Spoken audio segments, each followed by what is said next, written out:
mind. So what does it cost to run a Shopify? Well, it's to run and it's to build. To get started. How much is it to build and how much is it to run? Okay. So Shopify itself comes pretty simple. You could start on a $29 US. It's all in US dollars. $29 US a month account. Then you can get a free theme. But obviously, what you get is what you pay for, as they say. And then you can actually be up and running within a couple of days if you are savvy enough. And it's not that difficult to do. Whereas Shopify is also, and we're running sites that go up to the Shopify Plus side of things. With What's turnovers. Shopify Plus? So Shopify Plus is probably the more... Like, does it have more features? In terms of, well, I'll put monetary terms on it. If you're turning over $1 million plus per year, per annum, you should be on Shopify Plus. Sure. Because you're actually getting into the higher echelons of the whole e-commerce business. But just to start a small e-commerce business, you can start from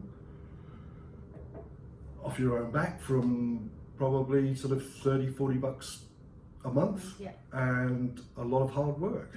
And that's the bit, it's the hard work.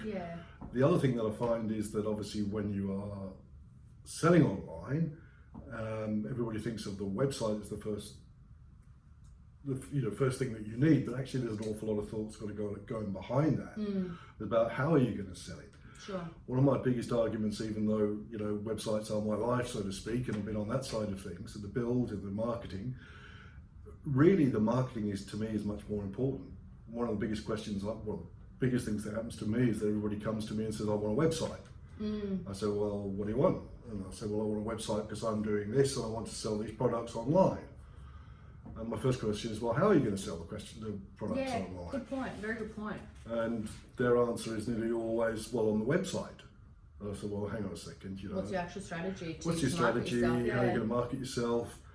First question, the next question is, what's your budget? And the answer is always, oh, you tell me, this, that, and the other. But I said, well, look, if you've got $10,000 budget or $5,000, I'll just use 10 because it's a round number. To be honest, I really want $3,000 of your money to build a website, depending on the product and the functionality, because you need to spend twice as much. The rest of the money needs to be spent on marketing. Well, that's the thing, is that you can have a website, but if you can't direct traffic to the website, what's the point of the website, right? Exactly. And you're throwing money, to be blunt, you're throwing money away if you just build a website and sit there and go, why isn't anybody buying anything? That's a very honest thing you've just said.